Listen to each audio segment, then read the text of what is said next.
Carlos Armesto and Martín Bondone. Welcome to Token Theater Friends. It's such a pleasure to be talking to both of you today.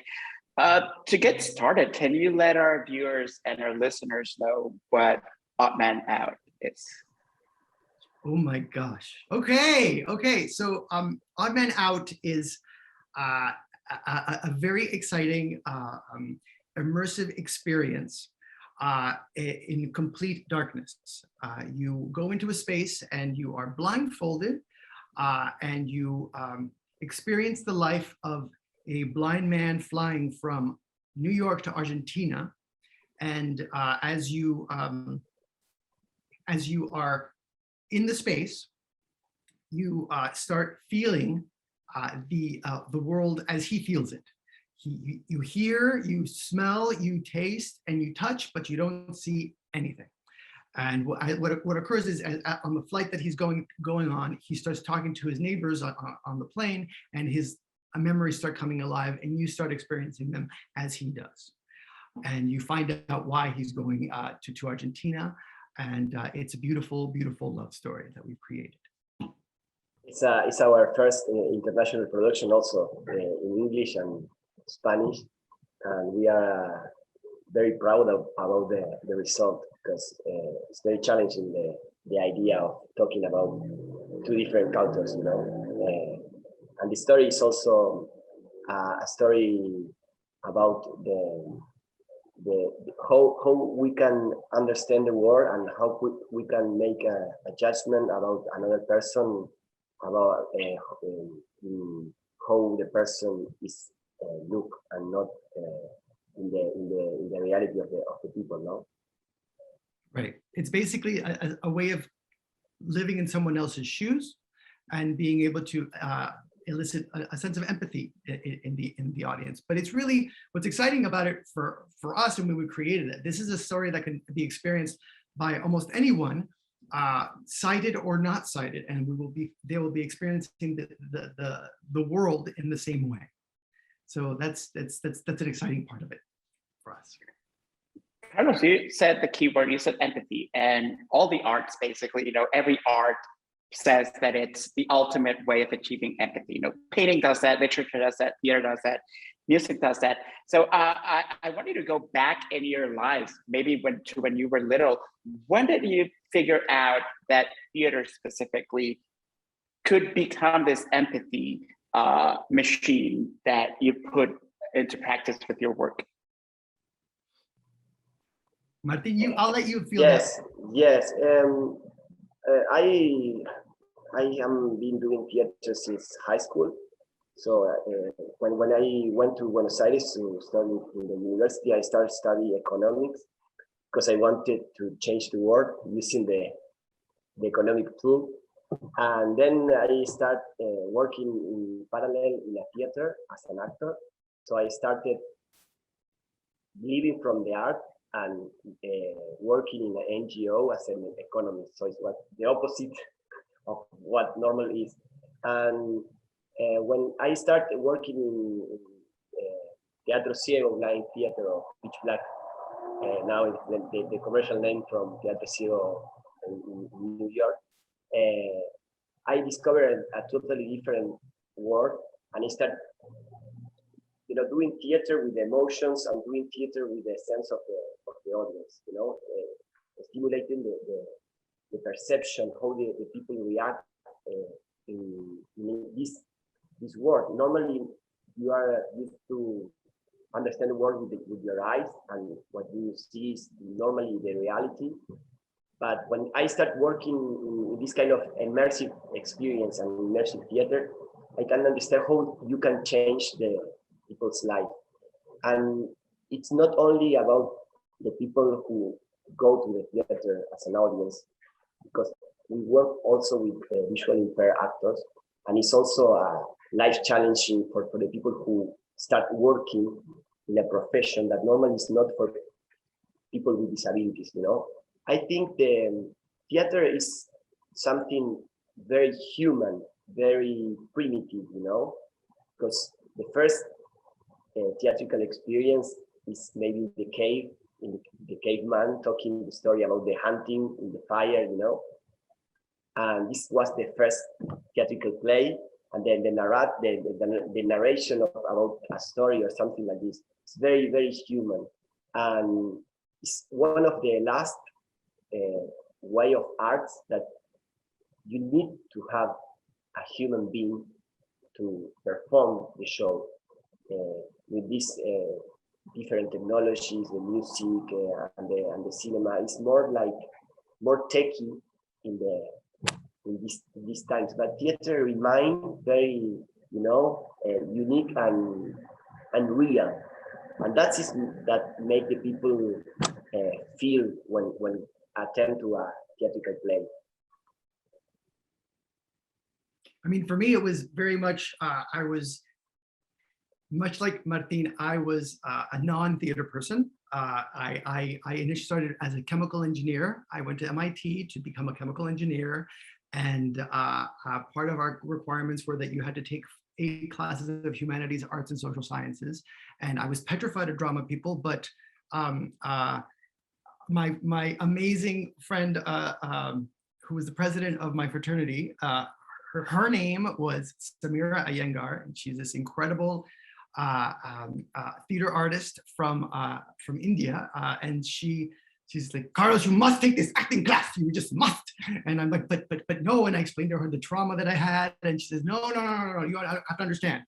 You're here to challenge yourself. You must do this. I said, okay. So I did it, and that became a minor, which turned into a major. That was not going to be a career, but then I directed a play for the first time. And what I was observing with this sense of empathy is that in my work as an engineer, all the work that I was doing was I learned that it takes 4 to 8 years for your work to have any kind of impact on anyone. Whereas when I directed a play and suddenly I saw in 6 weeks or 3 weeks, and then boom, there was an audience that responded to what you were creating, and they were having a dialogue of it. And it was exciting to get a sense that people were seeing something different and getting impacted differently than what I was doing. And that's what really made me want to do theater as well. I mean, knowing that I guess I'm impatient, so I want to see people reacting quicker than, pipetting and waiting and see what happens.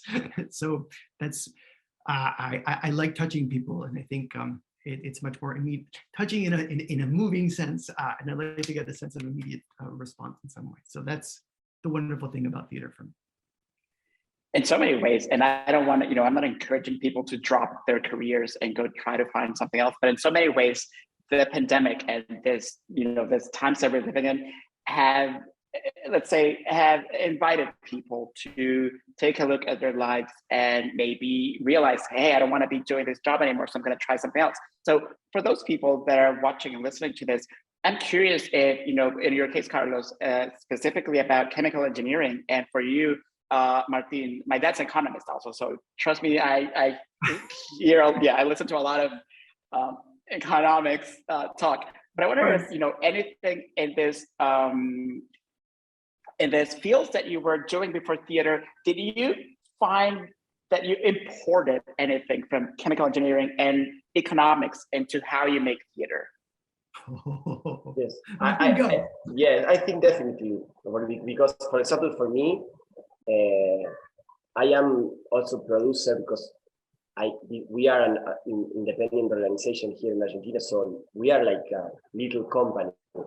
So and I am like an entrepreneur working doing this kind of experience. It's like in a wild world, we are selling a service, and it's very important, I think, to understand how the economy works. Because, for example, during the pandemic, we are not a small company, so a medium large company with 20 employees and a very not a big structure, because we pay the rent for the play, the space where we are working and everything. And I think when you have another formation, you have more open your vision. You can see things that normally people who only work in arts don't see, because it's very difficult to understand. For example, when you make a budget, when you hire some actor, or when you think, okay, this need to be selling, this need to be, because normally when you are very passionate and when you do art, you don't think about the money, and you don't think about the because it's not the important thing. Because, for example, in my case, I quit a job, very good pay for working in theater, and it's like more like you need to understand that if you do the things thinking about the future and you have all the variables in mind, you can be successful.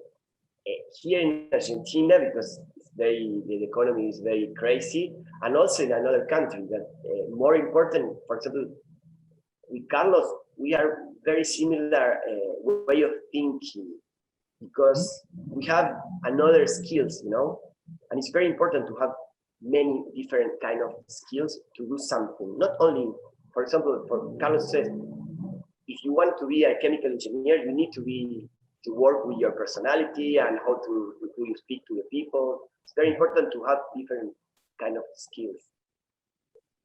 Right. I mean, it's one of those things where in creating theater, you get a sense of, in my background, it was always very much a understanding of clear, delineated ways of attacking and problem solving that allows me to do that when I'm producing and creating budgets and whatnot. You get a sense of that, but I noticed when I was working in engineering, I was so too exuberant in the world. So I felt like, oh my gosh, everybody feels intimidated or like overwhelmed by it, like my personality, and like we need to find a home to do that. But and theater allows for that, which is exciting. But at the same time, what's great is that a lot of the regulated ways of approaching problem solving really come to me when I'm creating a budget, or even like trying to figure out, okay, how are we going to make this thing happen? How are we going to make this live performance happen in a way that people can still access in a technological standpoint? And luckily, Martin has gone with his team and been able to create that. And I was also lucky when we were in the middle of a pandemic. I had an associate producer who was very tech savvy, and he was teaching me all about streaming mechanisms and how we can create live experiences that weren't based off of Zoom. It was more OBS, and being able to have virtual parties as opposed to just a Zoom party. It was much more complicated, but really cool and sexy about it. So I feel like the multi-hyphenate quality that Martin is talking about, and having more skills than just one thing, it's what allows me to become more nimble. If something falls apart, I have something else to fall back on, and I feel like that's what happened with you, Martin. I mean, you've dealt with shockwaves in your organization because of the economy and because of the pandemic, and you found incredibly creative ways to solve these things. The box experience was brilliant. You made the sense. Tell about the story about you making the perfumes in your home. Yeah, very oh funny. Yeah. Oh my God, that's so true. I forgot about that. Yeah. Like so part of our experience is that we have to create these solutions to be able to create the scents and the aromas that everyone feels. I'm the one who knows how to do the volumetric expansion and understand the dilutions, because I know how to calculate that, because I learned that a lot ago. So it all came back. I love that so much. And like there's two concepts that are just keep like buzzing in my head just listening to you speak. And it's, first of all, we had both economics and chemical engineering. There's an element of like trying to find how to make the random not be random, and how to identify behavior. So thinking about randomness, and also identifying behaviors. First, let's go with random. Like, how did someone, you, Carlos, in New York, and you, Martin, in Cordoba, in Argentina right now, how did the two of you come together? How do you find each other? There's a wonderful person that brought us together. His name is Malcolm March. He is a young producer. He was a young producer from Buenos Aires, and he. The story goes that Malcolm kept on. He emailed Martin and Teatro Ciego like on their forum, and emailed again and emailed again. I want to work with you all. I want to do that. And finally, someone responded to him, and they got together. And he and Martin was interested in bringing the work from Argentina to New York. And Malcolm came to New York and said, "I'm going to be the agent for this company in a way. I'm going to be the liaison." And he heard about me through a stage manager friend of mine when they were doing a workshop of something, because Malcolm is also an actor. And he said to me, he comes to me, he's like, "I hear you do very weird things, Carlos." And I go, "Yeah, I create really weird theater. Yeah, if that's what you're," yeah. He's like, "Well, I've got something for you." And he started explaining to me this thing. And I'm like, "This is brilliant. This has not been done here that I knew of at the time. I haven't heard of this kind of approach of creating theater, any live experience. But what the heck is this? This is amazing." So I said, "I need to go see it." Well, not see it, experience it, because you can't see anything. You can't. So I went down, and then I had small conversations with Martin over Zoom. I think it was like one or two. Then I went down and experienced all the shows, and Martin wasn't in Buenos Aires. He was in Cordoba doing his fabulous Cordoba thing. And I'm like, "Wait, I'm not gonna meet the artistic director?" And then we had one little Zoom meeting, and then it became this virtual thing for a bit. And then that's when I told him about, I experienced all these incredible stories, but I felt like they were so specifically Argentinian that I thought, I think we need to create something different that's a meld of the two cultures. And that's what Odd Man Out ended up becoming. Which is that is when you have an idea. Normally, we receive a lot of emails talking about, I want to make this in some country, random emails like that. Is very interesting for the people who are in the beginning of trying to do something real, or making a company or a theatrical company, or a company with a project in another industry. It's very important to understand that ideas, we have a lot of ideas. The idea of making theater, immersive theater, or wherever you want to do, is very easy to imagine that. The most hard part is to do this idea reality, because we always want to make international productions from Teatro Ciego from Argentina to maybe New York or another country. It's very hard to make this idea real, and most we did those kind of the theater and theatrical companies is we work with people, and it's very, very, very complicated to make all those teams together. We Carlos, in these 3 years, we have a lot of experience working with different people, and now we are we understand all the process and all the thing that we need to do to make this idea reality. It's very complicated, and for me was very challenging, and I learned a lot of things, and a lot of things that I learned working with Carlos, I apply here in Argentina. So we are a more mature and more, stable company, theatrical company right now here in Argentina, thanks to the experience with Carlos and all the alliance to making Pitch Black immersive experience real, not an idea, Right. That's exciting to hear. I mean, for me, when I was working with Martin, it was a different approach to business. I was very hierarchical, and Martin was like, it's a communal experience. I'm like, no, there has to be this.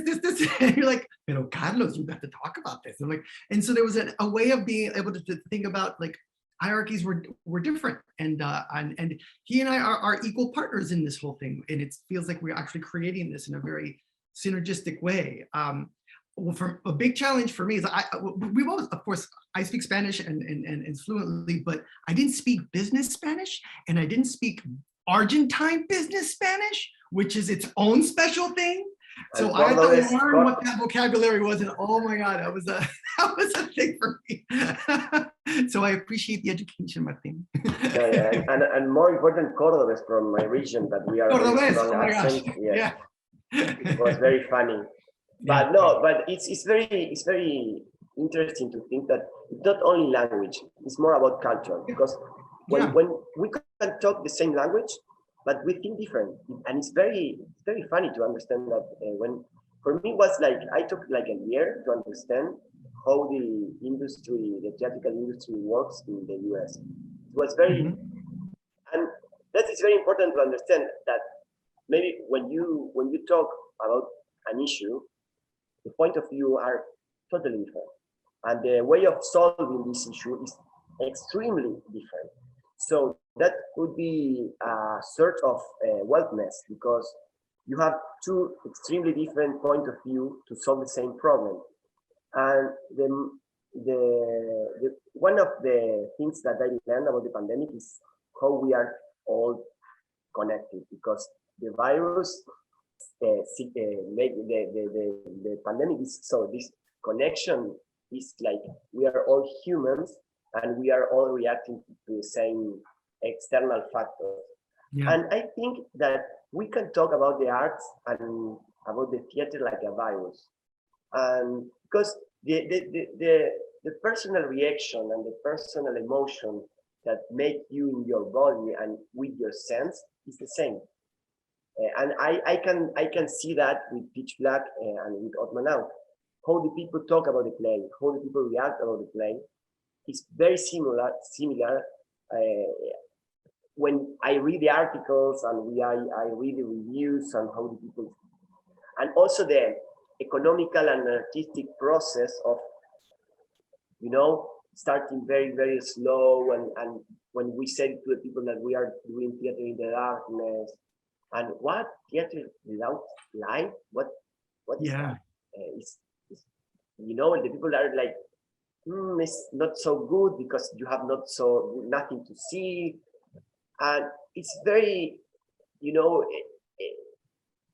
see that and I say, okay, that's the only real thing is what we feel, not what we think. And it's very important to understand that when you are making arts, because we talk about how we produce the play, how we write the play, blah, blah, blah, but the most important thing is what the people feel when go to the theater, and that's it real. This is not bullshit, Totally. I mean, I was hoping go ahead. Sorry, Carlos, go ahead. Oh no, I was just going to say that our ways of thinking about approach of the work and how we connect to people, it was just a melding in a way that I didn't expect, because when I was introduced to the idea of how they create theater, then I'm like, that will never fly in this country in any way, shape, or form. Just the way they pay people, the way they create the work. It's like, no, this is like this period, and we got to do it this, and people get paid like this. And I'm like, no, but we do it this other way. I'm like, and it's fine there, but it's different here. So how do we find a way to come together? That was kind of exciting to be like, oh, okay, cool. I just feel like we're much more enriched by the connection of this experience. Martin, you talked about something that's like key to all of this, obviously, and it's like theater is working with people. And for the two of you who I'm assuming, and I don't mean to be presumptuous, but for the two of you who are probably very comfortable dealing with the scientific method, I wonder if there are some behaviors and things that you have discovered about working remotely and working without being together, like for you, Carlos, probably, the thing, the energy that you lose by not being in the same room with people must be like wild. So I'm wondering if the two of you, by this new, very, quickly learned method of working together, have you found new techniques and new behaviors that you're like, oh, I love this, I want to use this I would use this even if we were able to be in the same room together, working digitally and remotely. I'd say, well, I guess in the business practice, I feel we weren't doing this before, and now we've really sort of instituted it in a weekly fashion of like weekly check-ins. So it's also because of how the business is growing. The fact that we realize that we have to plan for the year, and now it becomes like we're doing these meetings on an ongoing basis. It's not just once in a while when we think we should meet. It's like every week we have to start thinking about that, and just a sense of like a continual check-in in various departments. That's a habit that's been exciting to have. I mean, because at Theater C, I've had the company for 12 years now, and it's always been me and a staff that I hire for each project. And now it's been exciting because now we have this larger organization that we have a staff, but it's an ongoing staff. And then, but Teatro Ciego has its own ongoing staff. And then what is that amalgam of the two? And that was, it's exciting to be able to create that foundation. And I've been learning a lot from Martin about just, how to let go a little bit and how to delegate a little bit, because that's something that's always been like, I've had to do everything in many ways. And now I feel like we have a team that knows how to become independent and just report about what things are going on with, which is very, very great. So that's more like a non-technological thing, but that's still like a cultural thing that it's been a nice change for on my end of things. I feel like what I'd love to keep on trying to do, if we keep creating these binaural experiences, just you can hire anybody from anywhere in the world, and let's have a directing session and like record it, and we get the files and we create this soundscape independently, and we don't have to rely on actors who are in this space. And that's the freeing thing about this. I don't know if that's something that's been happening in other industries or even like in the creation of work. But it's been very liberating, very, very liberating on my end. So we can think like, do we know anybody? If I know somebody is in Guatemala, for example, oh well, let's get that person on and let's just do this thing. If the actor we want isn't available in New York, or even that we know in the States, boom, this other person could be there immediately. That's been exciting about it for me. It's very interesting how internet is a revolutionary thing about the creation of working together in a virtual world. It's very important. I understand that it's a tool, because normally it's a lot of people took the technology as an objective, or not that, you feel, you see some theatrical play or something with a lot of technical, special effects, and the message is very poor, it's not, but I think, for example, for us, it's like learning a new language. It was, I think, the same process for me to understand how to write a play without using visual images. It was like a process, a cultural process, to understand how to tell something about a story or a situation without describe the images, not the visual images, because you have sound images, smell images, and other sensory images. And it was very crazy when we start working with the rehearsals, virtual rehearsals. No, we had 7 different countries simultaneously working together, talking together, making a play together, but in a virtual Zoom meeting. It was very crazy. And at the beginning it was awkward, to talk with an actor between a screen. But when the day starts, a couple of days after that, it was like natural. I was reading the script and talking about, hey, Gonzalo, do that, and I forget that we are in different, places. Yeah. It's like being there,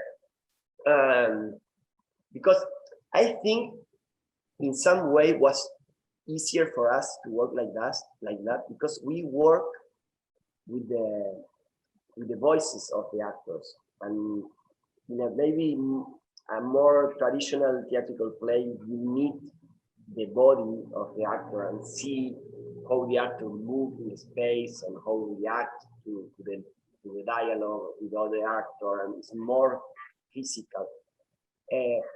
When I was working as an actor, because now I'm more in the writing and producing the plays.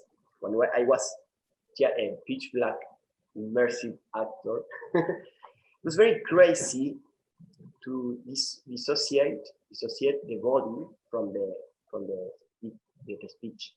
I was like it's a more mental way of doing acting. I was like, and also with the audience, the people. We did a few record in the darkness because we don't use special night vision glasses or something like that. But we did a few record for interviews or something, and the people who is attending to a theatrical play in the darkness is in a fetal position, like doing with the head looking the floor and only hearing. And when I was acting, it was more like not thinking about how the people are looking at me, at my body. So I was more concentrated in the message and in the situation, and imagine that. And it's like being in another dimension. It's like being in another dimension because you don't have the body, and the situation is not happening in a visual world. And with the Zoom meetings and talking in the script and with the play, it was more like this, because you don't need to see the other actor to understand, because I was with the headphones and hearing what all the actors are talking about the play, and it was easier because we are working in the dark or in the darkness with the play. But it was very challenging, and now we can, as Carlos said, we have not because there is a very funny meme that this meeting could be an email. This meeting could be an email. Like, why the meeting? Because why I'm here? You can text me or something. With the Zoom meetings, it's the same. Normally, in a pre-pandemic world, maybe when I used to live in Buenos Aires 10 years ago, and we need to take a bus 2 hours on the subway to be with a person in a company talking about an idea, and then return to your home or to your office. So now you turn on the computer and you have a Zoom meeting, but in the pre-pandemic world, it was not the use. Now it's very, very common to do that, and it's more a cultural thing. It's the same with the theatrical play. When we talk about making a play in the darkness, it's something about our visual culture also that surprise to the audiences, and the people are very shocked about understanding a word without using the eyes, with using the sounds, smelling the play, smelling the situation, feeling the rain, feeling the wine. It's very crazy how the people react about not so very common way of decoding the word, decodificar. I don't know the word.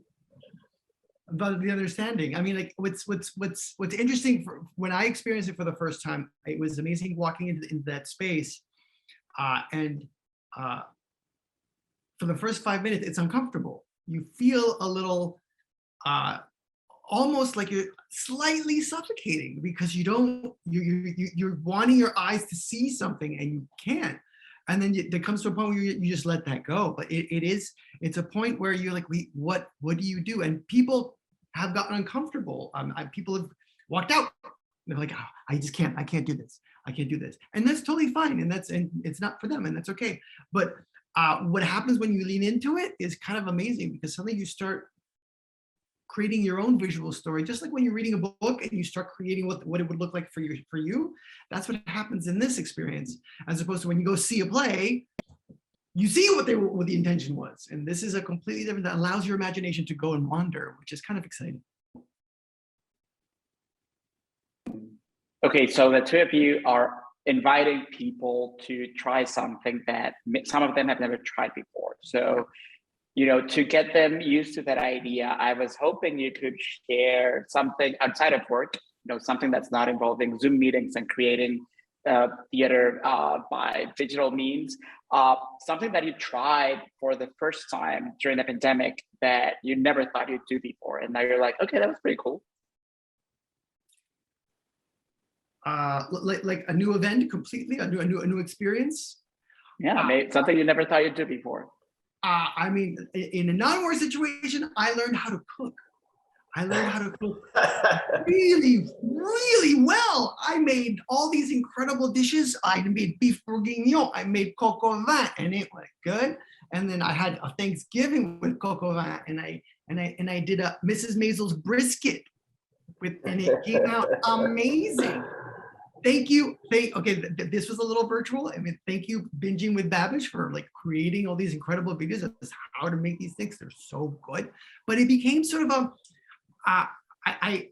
I felt like I needed to have a sense of exploration of something I'm not used to. Like I know I can cook, but like I didn't know how to be very technical about cooking and making things that I'd never done before, that I took for granted, or I could just order. I'd rather just, I found a way to be more human that way. And I felt like that was a wonderful thing that I discovered. And I'm very thankful for that, because I keep on exploring that way. No, for me it was like very crazy, because when the pandemic started here, it was the lockdown, was the 13th of March 2020, and we lived together with my wife and my little child Camilo, and the general producer and the fiancé, which is also a producer, come to my home to pick up the new van that we buy special for a tour, for 2-month tour in Patagonia. And they say, okay, we pick up the van and then start the trip. And they stuck in our house for 4th month, because the pandemic and the lockdown was very, very heavy here in Argentina. Yeah. And it was very interesting, because we have a little, guest apartment in our house. I live more in the field, in the country. And it was very interesting to make this community living way, and it was also interesting because I think this situation saved us, or saved our organization, because we were 4 people, 4 producer, a theatrical producer, because my wife also is a producer and music producer, thinking about how to solve a problem about the pandemic, because we should close the theater and everything.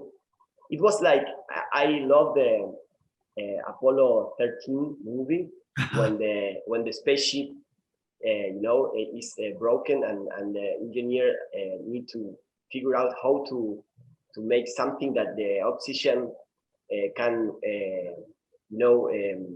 dower the trip, and the spaceship can go to the earth with the oxygen, okay, and not the tripulation die. And in common, it's a very interesting scene that an engineer come and say, okay, we have this, and we need to make the trip to here, and we have this time and that. It was the same, like we have the oxygen for us was the money, we have this amount of money, and we need to create something that sell for live, to live the organization. I think I understand how to think different in this situation. It was very interesting, very funny, very challenging, and it was my most important lesson in the pandemic, to understand that not matter how big is the problem, you need to think out of the box, and we create a box. Yeah, I mean, you have to be nimble, and that's the thing that I got too. I mean, like, we had to think about things and be forced to think in things in ways that we weren't used to before, and it came to be like every time there was a new project that was coming along, like, okay, how are we gonna fix it? And let's come up with some ideas, and then you just go that you're just not used to doing from before. So yeah, I mean, I think that the pandemic really enforced that kind of thinking. I'm so happy that it did. If you think, what is the worst situation for a theatrical company, that having a pandemic and a war pandemic, where the audience cannot attend to a play for 2 years?